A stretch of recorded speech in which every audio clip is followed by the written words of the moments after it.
Assalamualaikum warahmatullahi wabarakatuh. Salam jumpa bunda-bunda cantik. Apa kabar? Alhamdulillah, semoga dalam keadaan sehat ya. Sebelumnya saya perkenalkan, nama saya Endang Martini SST, mahasiswa Profesi Bidan Poltekkes Kemenkes Palangkaraya. Pada kesempatan ini saya akan mengenalkan website Watak Keramian atau Wadah Tatakunan Remaja Ibu dan Anak. Subsetnya yaitu KUPAS, Kunjungan Ibu Nipas. Masa nipas. Masa nipas merupakan masa setelah proses melahirkan selesai dan berakhir setelah kira-kira 6-8 minggu hingga organ reproduksi kembali dalam keadaan normal seperti sebelum hamil. Berapa kali bunda-bunda harus berkunjung? Paling sedikitnya 4 kali ya bunda-bunda kunjungan masa nipas ini, yang mana tujuannya untuk menilai keadaan ibu, keadaan bayi baru lahir, dan untuk mencegah, mendeteksi, dan menangani masalah yang terjadi. Perlu diingat ya bunda-bunda, yang masalah kunjungan nipas ini tadi. Yang pertama, kunjungan itu dilakukan 6 jam pasca persalinan. Ini kemungkinan bunda-bunda masih di tempat bidan. Yang kedua, itu dari 6 jam sampai 8 hari pasca persalinan. Ini bisa bidannya yang datang ke tempat bunda-bunda atau bunda-bunda datang ke tempat bidan. Yang ketiga, 2 minggu pasca persalinan. Yang keempat, 6 minggu pasca persalinan. Untuk 6 minggu ini bisa sekalian bunda-bunda untuk konsultasi masalah ber-KB.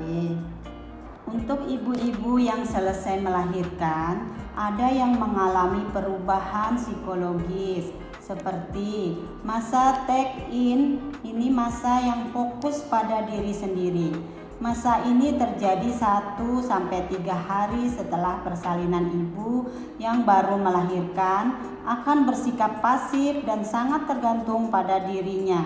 Segala energi difokuskan pada kekhawatirannya tentang badannya. Dia akan bercerita tentang persalinannya secara berulang-ulang. Masa taking on, fokus pada bayi. Masa ini terjadi 3-10 hari setelah persalinan. Ibu menjadi khawatir tentang kemampuannya merawat bayi dan menerima tanggung jawabnya sebagai ibu dalam merawat bayi semakin besar. Masa letting go, ini mengambil alih tugas sebagai ibu tanpa bantuan tenaga kesehatan. Fase ini merupakan fase menerima tanggung jawab akan peran barunya yang berlangsung 10 hari setelah melahirkan. Ibu mengambil langsung tanggung jawab dalam merawat bayinya. Dia harus menyesuaikan diri dengan tuntutan ketergantungan bayinya dan terhadap interaksi sosial.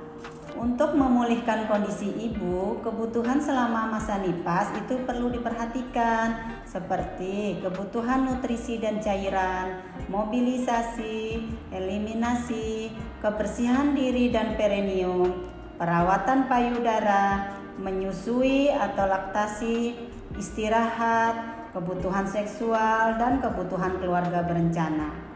Untuk memperbanyak ASI, di sini bunda-bunda harus mengonsumsi makanan tinggi akan nutrisi ya, seperti protein dan zat besi, ketenangan jiwa dan pikiran, serta perawatan payudara. Perlu diingat, kalau bunda-bunda menemukan tanda bahaya nipas, itu harus segera datang ke tenaga kesehatan. Tanda-tandanya seperti adanya perdarahan lewat jalan lahir, bengkak di wajah, kaki, dan tangan atau sakit kepala, keluar cairan berbau dari jalan lahir, atau bunda kejang, atau bunda terlihat sedih, murung, dan menangis, demam atau panas tinggi lebih dari 2 hari, atau payudara bengkak, merah disertai rasa sakit. Jadi bunda-bunda harus segera datang ya ke tenaga kesehatan. Kalau ada salah satu dari tanda ini pun, bunda-bunda harus segera periksa ke tenaga kesehatan terdekat. Supaya ASI cepat keluar, sebaiknya perawatan payudara itu dilakukan mulai menjelang persalinan. Bersihkan payudara yuk menjelang persalinan. Merawat puting jadi hal yang penting. Ini saya jelaskan langkah-langkah yang tepat ya, Mam. Yang pertama, bersihkan, yaitu gunakan air hangat dan lap lembut. Hindari penggunaan sabun agar puting tidak kering. Yang kedua, oleskan pelembab. Gunakan baby oil, lalu usap puting menggunakan 2 jari dengan gerakan memutar agar sel kulit mati hilang. Kemudian yang ketiga, rangsang puting. Jika puting datar, Anda perlu merangsangnya lebih dulu atau gunakan nipple puller agar puting menonjol keluar. Perawatan payudara yang tidak tepat itu akan menimbulkan kontraksi. Selanjutnya yaitu perawatan payudara yang dilakukan selama masa nipas. Yang pertama yaitu pengurutan. Licinkan telapak tangan dengan sedikit minyak atau baby oil. Kedua tangan diletakkan di antara kedua payudara ke arah atas, samping, bawah, dan melintang sehingga tangan menyangga payudara. Lakukan ini 20-30 kali selama 5 menit. Yang kedua yaitu pengurutan. Telapak tangan kiri menopang payudara kiri dan jari tangan kanan dirapatkan dengan 3 jari, melakukan pengurutan dari pangkal ke arah puting. Lakukan di payudara sebelahnya masing-masing 2 kali selama 5 menit. Yang ketiga, telapak tangan kiri menopang payudara kiri, jari-jari tangan kanan dikepalkan, kemudian tulang kepalan tangan kanan mengurut payudara dari pangkal ke arah puting susu.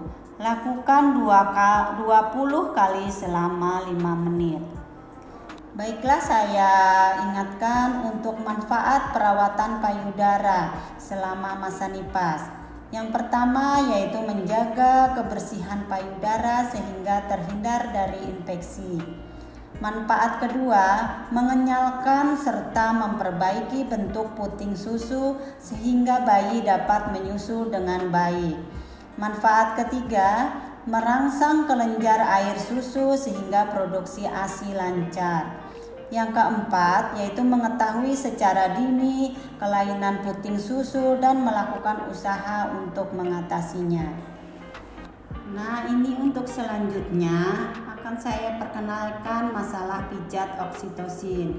Kalau sebelumnya kan kita sudah melakukan perawatan payudara. Sekarang ini ada dilakukan pijat oksitosin, yang mana tujuannya juga untuk melancarkan ASI. Pijat oksitosin itu dilakukan dengan cara memijat pada daerah punggung sepanjang kedua sisi tulang belakang, sehingga diharapkan dengan dilakukan pemijatan tulang belakang, ibu akan merasa lebih rileks dan kelelahan setelah melahirkan dapat segera hilang. Terima kasih atas perhatian bunda-bunda sekalian. Semoga informasi ini bisa bermanfaat. Kalau ada yang ditanyakan, bisa kunjungi website Watak Keramian ya bunda-bunda.